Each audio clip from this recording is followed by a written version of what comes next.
Hello friends, welcome again. How to learn spoken English में आप सभी दोस्तों का एक बार फिर स्वागत। दोस्तों बता दूं, वीडियो दो सेक्शंस पर आधारित है। पहले अंग्रेज़ी, फिर हिंदी टू इंग्लिश। पहला भाग अपने उन दोस्तों के लिए जो अंग्रेज़ी पढ़े हैं या पढ़ रहे हैं, जबकि दूसरा भाग यानी हिंदी टू इंग्लिश अपने उन दोस्तों के लिए जो अंग्रेज़ी नहीं पढ़े हैं लेकिन मेरे इन वीडियोज़ के माध्यम से अंग्रेज़ी सीखने की कोशिश कर रहे हैं। Okay friends, today once again I am going to talk about spoken English. And if you are watching my videos, you know time to time I speak of it because my first topic, my basic topic is in fact spoken English. And you know, every week I choose a topic and discuss lightly upon it. You can say them the subtitles of the topic. Now I want to tell you why am I doing these all? Friends, it is simply because I have a wish to support, to help the students, Hindi medium students in particular, to train them to speak English. Friends, now it is not difficult for you to understand why are your parents sending you to Hindi medium schools. Of course, English medium schools are not affordable for them, and spoken English is not the part of the syllabus. Perhaps this is the reason most of the schools don't care about it. And if you look into the matter, you will find that some of the teachers themselves send their children to English medium schools. Friends, this is a language spoken in each part of the world. So we can say that it provides you a big platform if you want to do something. And if you learn it and speak fluently, it gives you a confidence. Now you can think confidently and compete easily with English medium students. Though a language is not itself a knowledge, but we get knowledge through the languages. And you know, English is one of the richest languages of the world. It has much knowledge of different kinds. So I would like to advise you to learn it besides our national language Hindi. और अब Hindi to English.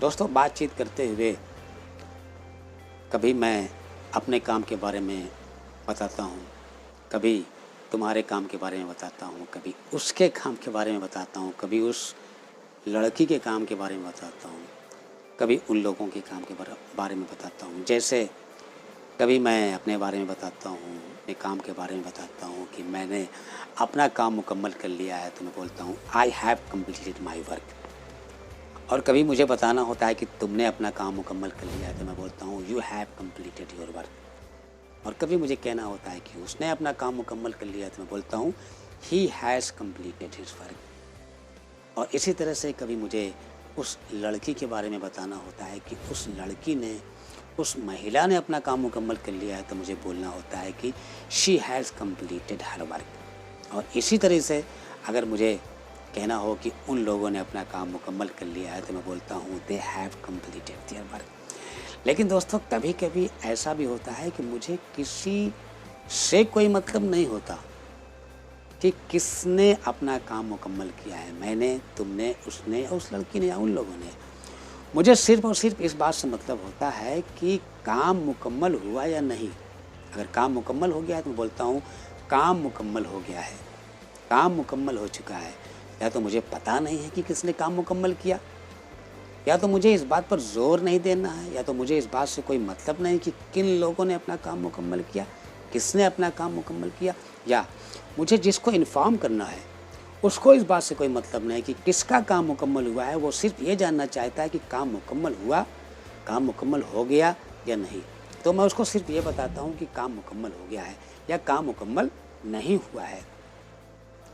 तो दोस्तों, अंग्रेज़ी भाषा में इस बात को कैसे बोला जाएगा? अगर हमको ये कहना हो कि काम मुकम्मल हो चुका है या काम मुकम्मल हो गया है, तो दोस्तों थोड़ा सा पीछे मुड़कर आप देखो।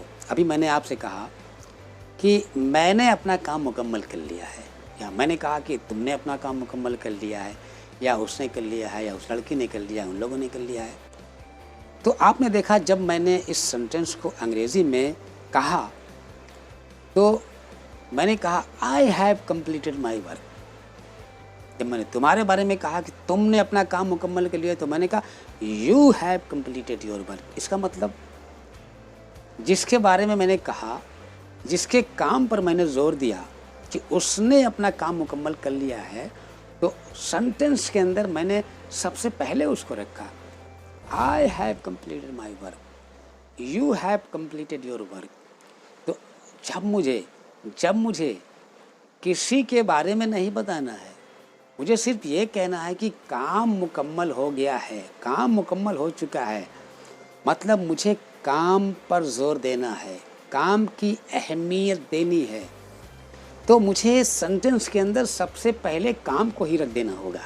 तो मुझे यहाँ पर बोलना होगा the work has been completed. आप चौंक गए होंगे कि ये बीन, यहाँ पर बीन शब्द कहाँ से आ गया, क्योंकि जब मैंने कहा था कि I have completed my work, तो यहाँ पर बीन शब्द तो नहीं आया था।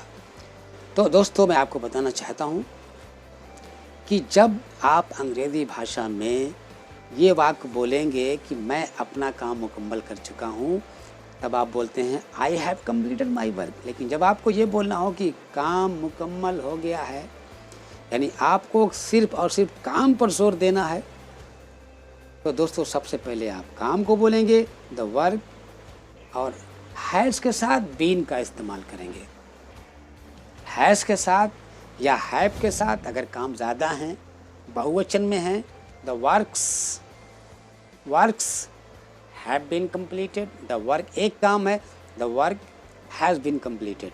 तो हैज़ के बाद या हैव के बाद आपको बीन का भी इस्तेमाल कर लेना होगा। और बिल्कुल यहाँ पर भी आप कंप्लीटेड और यहाँ पर भी कंप्लीटेड। जैसे आपने पहले कहा I have completed my work, my work को आप अभी थोड़ा किनारे ही रखें। आई हैव कंप्लीटेड, यहाँ पर आप बोल रहे हैं आई हैव कंप्लीटेड, यहाँ पर आप बोल रहे हैं यू हैव कंप्लीटेड, यहाँ पर आप बोल रहे हैं ही हैज़ कंप्लीटेड। लेकिन जब आप सिर्फ ये कह रहे हैं कि काम मुकम्मल हो गया, तो आप बोल रहे हैं the work has been completed, the works have been completed, काम मुकम्मल हो चुके हैं।